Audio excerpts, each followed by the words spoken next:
അപ്പോൾ എല്ലാവരും ഓക്കെ അല്ലേ? അപ്പോൾ നമ്മൾ കഴിഞ്ഞ അതിൽ പഠിച്ച എന്തൊക്കെയായിരുന്നു?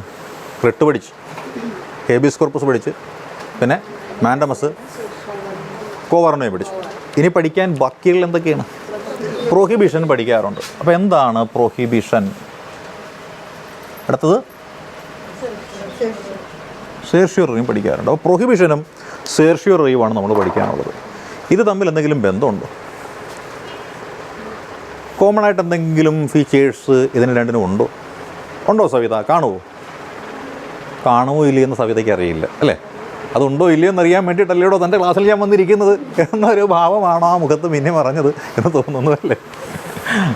അപ്പോൾ നമുക്ക് എന്തായാലും പഠിച്ചിട്ട് പോവാം അല്ലേ? പ്രൊഹിബിഷൻ എന്ന് വെച്ചാൽ എന്തായിരിക്കാം? പ്രൊഹിബിഷൻ തടയുക എന്നുള്ളതാണ് അല്ലേ? തടയുകയാണ്. ആരെ തടയുന്നു? അത്രയേ ഉള്ളൂ. തടഞ്ഞാൽ നിൽക്കണം, ഇല്ലെങ്കിൽ തടയാൻ പോയവൻ നാണം കെട്ട് പോകും അല്ലേ? ഒരാളിങ്ങനെ തല്ലാനായിട്ട് പോവുകയാണ്. അപ്പോൾ തല്ലാനായിട്ട് പോകുന്നവനെ ഞാൻ ചെന്ന് തടയുന്നു. ഞാൻ തടയുമ്പോൾ അവനോട് നിൽക്കണം. നിന്നില്ലെങ്കിൽ ആർക്ക് നാണക്കേടാ? എനിക്ക് നാണക്കേടാ. അപ്പോൾ ഞാൻ തടയാൻ പോകാൻ പാടുണ്ടോ? ഇല്ല.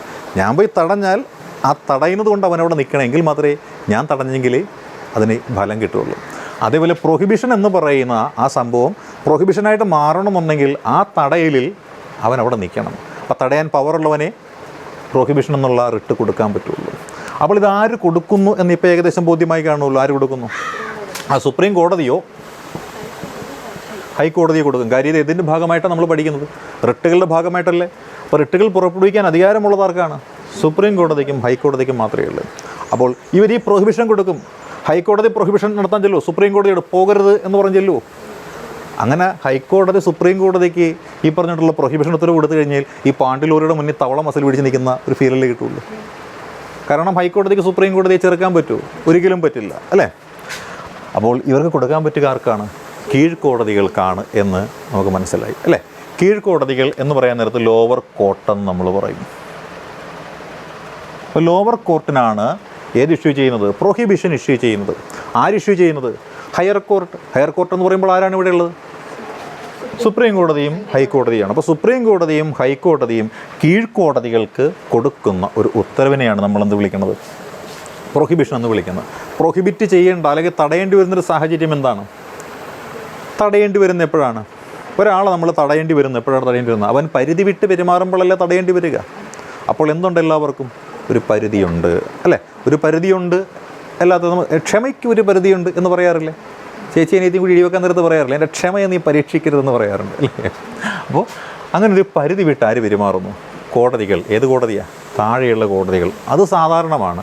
ഈ അധികാരം എന്ന് പറയുന്ന സംഭവം ചില ആൾക്കാരുടെ കയ്യിൽ കിട്ടിയാൽ അവരെന്ത് ചെയ്യുന്നു? അത് ഭയങ്കരമായിട്ട് ദുരുപയോഗം ചെയ്യും. അപ്പോൾ ദുരുപയോഗം ചെയ്യാൻ നേരത്ത് ആർക്ക് ബുദ്ധിമുട്ടാകും? അത് പൊതുജനങ്ങൾക്ക് ബുദ്ധിമുട്ടാകും. അപ്പോൾ പൊതുജനങ്ങൾക്ക് ബുദ്ധിമുട്ടാകുമ്പോൾ സ്വാഭാവികമായിട്ടും എന്ത് ചെയ്യേണ്ടി വരും? പൊതുജനങ്ങൾ പരാതിപ്പെടും. ആരോടാ പരാതിപ്പെടുന്നത്? ഈ പറയുന്ന ബുദ്ധിമുട്ടുണ്ടാക്കിയ ആളുടെ മേലധികാരികൾ ആരാണോ അല്ലെങ്കിൽ അങ്ങനെയുള്ള ആൾക്കാർ ആരാണോ അവരോട് പറയും. ഇപ്പോൾ കീഴ്ക്കോടതികളിൽ നിയമം കൈകാര്യം ചെയ്യുന്ന ആൾക്കാർ, അതേപോലെ നമ്മൾ ഈ അന്വേഷണ കമ്മീഷനുകളെന്നൊക്കെ പറയുന്നില്ലേ, ക്വാസി ജുഡീഷ്യൽ ബോഡീസ്. അപ്പോൾ അങ്ങനെയുള്ള ആ ലോവർ കോർട്ടിനും ക്വാസി ജുഡീഷ്യൽ ബോഡികളുണ്ട്. അർദ്ധ കമ്മീഷനുകളെന്ന് നമ്മൾ പറയും. ക്വാസി ജുഡീഷ്യൽ ബോഡി, അർദ്ധ നിയമ കമ്മീഷനുകളെന്ന് പറയുന്ന ക്വാസി ജുഡീഷ്യൽ ബോഡിയും ലോവർ കോടതിയൊക്കെ ഉണ്ട്. അവരാണ് ആരുമായിട്ട് കൂടുതൽ ബന്ധമുള്ളത്? നമുക്ക് സുപ്രീം കോടതിയായിട്ട് ബന്ധം കൂടുതലുണ്ടോ? ഇല്ല, നമുക്ക് ബന്ധമില്ല. നമുക്ക് ബന്ധമുള്ളത് ലോവർ കോടതികളൊക്കെ ആയിട്ടുള്ള ബന്ധമുള്ളൂ, അന്വേഷണ കമ്മീഷനിലൊക്കെ ആയിട്ടുള്ള നമുക്ക് ബന്ധമുള്ളൂ. അപ്പോൾ ഇത്തരത്തിലുള്ള ക്വാസി ജുഡീഷ്യൽ ബോഡികളും ഈ പറയുന്ന ലോവർ കോടതികളുമായിട്ടാണ് പൊതുജനങ്ങൾക്ക് കൂടുതൽ ബന്ധമുള്ളത്. അപ്പോൾ ഈ കോടതികൾ ഈ പൊതുജനങ്ങളെ കഷ്ടപ്പെടുത്തുന്ന തരത്തിൽ പെരുമാറ്റം ഉണ്ടായിക്കഴിഞ്ഞാൽ എന്ത് ചെയ്യും? അല്ലെങ്കിൽ നമ്മളുമായി ബന്ധപ്പെട്ടുള്ള ഏതെങ്കിലും കേസുകളോ മറ്റു കാര്യങ്ങളോ ഈ പറയുന്ന കോടതിയുടെ മുന്നിൽ ചെല്ലുമ്പോൾ ആ കോടതി അതിൻ്റെ അധികാരപരിധിയിൽ കടന്ന് അല്ലെങ്കിൽ അധികാരപരിധിയിൽ കവിഞ്ഞ് ചില പരാമർശങ്ങളോ മറ്റു കാര്യങ്ങളൊക്കെ നടത്തി നമ്മളെ മനഃപൂർവ്വം ഉപദ്രവിക്കാനൊരു ശ്രമം നടത്തി കഴിഞ്ഞാൽ നമുക്ക് അതിനൊരു മോചനം വേണ്ടേ? അപ്പോൾ നമ്മൾ എന്ത് ചെയ്യുന്നു? നമ്മൾ പറയുന്നു ഈ കീഴ്ക്കോടതിയും ഈ അന്വേഷണ കമ്മീഷനുകളും മാനസികമായിട്ട് നമ്മൾ ധാരാളം ബുദ്ധിമുട്ടിലാക്കുന്നു, അതുകൊണ്ട് ഞങ്ങളെ സംരക്ഷിക്കണം എന്ന് പറഞ്ഞുകൊണ്ട് നമ്മൾ എന്ത് ചെയ്യുന്നു? നമ്മുടെ ആ ഹൈക്കോടതിയിൽ നമ്മൾ റിട്ട് കൊടുക്കുന്നു. അതുപ്രകാരം ഹൈക്കോടതി ഒന്ന് നോക്കും, ഒന്ന് നിരീക്ഷിക്കും, ഒബ്സർവ് ചെയ്യും. മേൽക്കോടതി ഒബ്സർവ് ചെയ്യുമ്പോൾ ശരിയാണ്, ഈ പറയുന്ന ലോവർ കോർട്ടും ക്വാസി ജുഡീഷ്യൽ ബോഡി എന്ത് ചെയ്യുകയാണ്? ആ പറയുന്ന കേസുമായി ബന്ധപ്പെട്ടുകൊണ്ട് അവർക്ക് ഇല്ലാത്ത അധികാരങ്ങളെടുത്ത് ആ പാവപ്പെട്ട ആൾക്കാരെ എന്ത് ചെയ്യണം? ബുദ്ധിമുട്ടിലാക്കുകയാണ് എന്ന് പറഞ്ഞുകൊണ്ട് തൽക്കാലം ലോവർ കോർട്ടിനെ തടയുന്നു. അപ്പോൾ ലോവർ കോർട്ടിനെ തടഞ്ഞുകൊണ്ട് ലോവർ കോർട്ടിൽ നിന്ന് എന്ത് ചെയ്യുകയാണ്? ആ സംഭവം മാറ്റുന്നു. അവരുടെ വിഷയം ഏതാണോ, ഏത് വിഷയത്തിലാണോ അവർ അധികാര ദുർവിനിയോഗം നടത്തിയത്, അവരുടെ കയ്യിൽ നിന്ന് ആ വിഷയം അങ്ങോട്ട് എടുത്തുന്ന പരിപാടിക്കാണ് നമ്മളെന്ത് പറയുന്നത്, പ്രൊഹിബിഷൻ എന്ന് പറയുന്നത്. ഓക്കെ അല്ലേ? ഇതാണ് പ്രൊഹിബിഷൻ. അടുത്തത് സേർഷ്യോററി എന്ന് പറയുന്ന സാധനമുണ്ട്. സേർഷ്യോററി എന്ന് പറഞ്ഞു കഴിഞ്ഞാൽ എന്താണ്? ടു ക്വാഷ് എന്ന് പറയുന്നതാണ്. അതല്ലേ പ്രൊഹിബിഷൻ എന്ന് പറഞ്ഞാൽ ടു ഫോർബിഡ് എന്നാണ് പറയുന്നത്. ഇത് ടു ക്വാഷ് എന്നാണ് പറയുന്നത്. ഇതാണ് ഞെരിച്ച് തകർത്ത് കളയുക എന്ന രീതിയിലാണ് നമ്മളിവിടെ ഉദ്ദേശിക്കുന്നത്. അപ്പോൾ എന്താണ് സേർഷ്യോററി? ടു ബി സർട്ടിഫൈഡ് എന്നും പറയാറുണ്ട്, ടു ബി സർട്ടിഫൈഡ് എന്നും പറയാറുണ്ട് സേർഷ്യോററി. അപ്പോൾ എന്താണ് ഈ സേർഷ്യോററി എന്നതുകൊണ്ട് അർത്ഥമാക്കുന്നത്? സുചിത്രക്കറിയാവോ? സുചിത്ര, എന്താണ് സേർഷ്യോററി എന്നതുകൊണ്ട് അർത്ഥമാക്കുന്നത്? ഇതിന് സമാനമായിട്ടുള്ളതാണ് എന്ന് പറഞ്ഞു കഴിഞ്ഞാൽ രണ്ട് കാര്യങ്ങൾ നമുക്ക് പറയാൻ പറ്റും. പുറപ്പെടുവിക്കുന്നത് സുപ്രീം കോടതിയോ ഹൈക്കോടതിയോ ആയിരിക്കും, അല്ലേ? ആയിരിക്കും അല്ലേ? പിന്നെ ആർക്കെതിരായിട്ടായിരിക്കും പുറപ്പെടുവിക്കുന്നത്? ലോവർ കോർട്ടിനോ ക്വാസി ജുഡീഷ്യൽ ബോഡിക്കോ എതിരായിട്ടായിരിക്കും പുറപ്പെടുവിക്കുക. അങ്ങനെ പുറപ്പെടുവിക്കേണ്ടത് ഏത് സാഹചര്യത്തിലാണ് എന്ന് മനസ്സിലാക്കിയാൽ നമുക്ക് സേർഷ്യോററി കിട്ടി. അതായത് ഒരു പ്രത്യേക കാര്യം ചെയ്യുന്നതിനായിട്ട് ഒരു ക്വാസി ജുഡീഷ്യൽ ബോഡിയെ ചുമതലപ്പെടുത്തിയിരിക്കുകയാണ്. അതേപോലെ ഒരു പ്രത്യേക കാര്യം ചെയ്യുന്നതിന് വേണ്ടിയിട്ട് ഈ പറയുന്ന ലോവർ കോർട്ടിനെ ചുമതലപ്പെടുത്തിയിരിക്കുകയാണ്. ഈ ലോവർ കോർട്ടെന്ന് വെച്ച് കഴിഞ്ഞാൽ ആരാണ്? നിങ്ങളെപ്പോലെ തന്നെ ഒരു കാര്യം ചെയ്യാൻ പറഞ്ഞാൽ ചെയ്യത്തില്ല, അല്ലേ? അങ്ങനെ ചെയ്യാതെ അങ്ങനെ വെച്ച് ചെയ്യാൻ നേരത്തെ തോന്നിക്കുന്നു. ഇത് തീർത്തിട്ട് വേണം കുറേ ആളുകൾക്ക് എന്ത് ചെയ്യാനായിട്ട്, സ്വസ്ഥമായിട്ടിരിക്കാൻ വേണ്ടിയിട്ട്. നല്ല വർഷങ്ങളും കൊല്ലങ്ങളും ഇങ്ങനെ നീണ്ടു പോകാൻ നേരത്ത് ഈ പറയുന്ന ഇതുമൂലം ദുഃഖം അനുഭവിക്കുന്ന ആൾക്കാർ പറയും, ആ കോടതിയുടെ പരിഗണനയിലിരിക്കുന്ന വിഷയം തീർപ്പ് കൽപ്പിക്കപ്പെടുന്നില്ല, അതുകൊണ്ട് ഞങ്ങളുടെ പ്രായം പോവുകയാണ്, ഞങ്ങളുടെ ആയുസ് പോവുകയാണ്, ഞങ്ങളുടെ സാമ്പത്തികം പോവുകയാണ്, ഞങ്ങളുടെ സമയം പോവുകയാണ്, ഒരു പരിഹാരം ഉണ്ടാക്കി തരണം എന്ന് പറഞ്ഞുകൊണ്ട് എന്ത് ചെയ്യുന്നു? ഈ പറയുന്ന ആരെ സമീപിക്കുന്നു?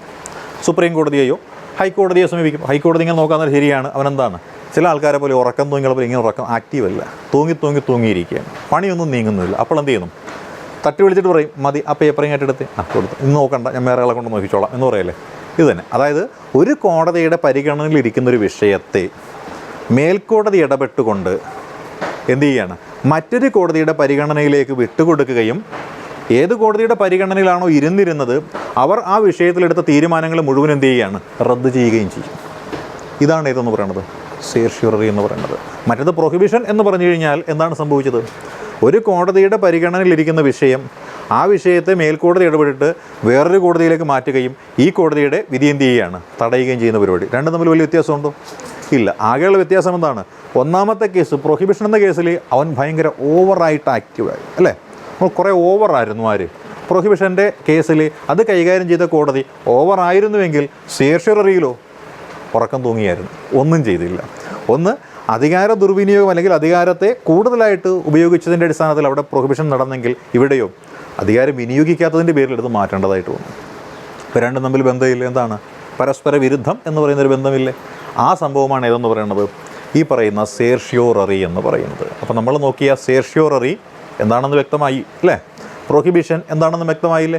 അപ്പോൾ നമ്മൾ സേർഷ്യോററി എന്താണെന്ന് പഠിച്ചു, പ്രൊഹിബിഷൻ എന്താണെന്ന് പഠിച്ചു. ഇതിനു മുൻപ് നമ്മൾ പഠിച്ചത് കോ വാറൻറ്റോ എന്താണെന്ന് പഠിച്ചു, അതേപോലെ മാൻഡമസ് എന്താണെന്ന് പഠിച്ചു. പിന്നെ പഠിച്ചത് ഹേബിയസ് കോർപ്പസ് എന്താണെന്ന് പഠിച്ചില്ലേ? അപ്പോൾ നമ്മുടെ റിട്ടുകൾ നമ്മൾ പൂർത്തിയാക്കിയില്ലേ? ഓക്കെ അല്ലേ? എങ്കിലും ഓക്കെ ആക്കിക്കും.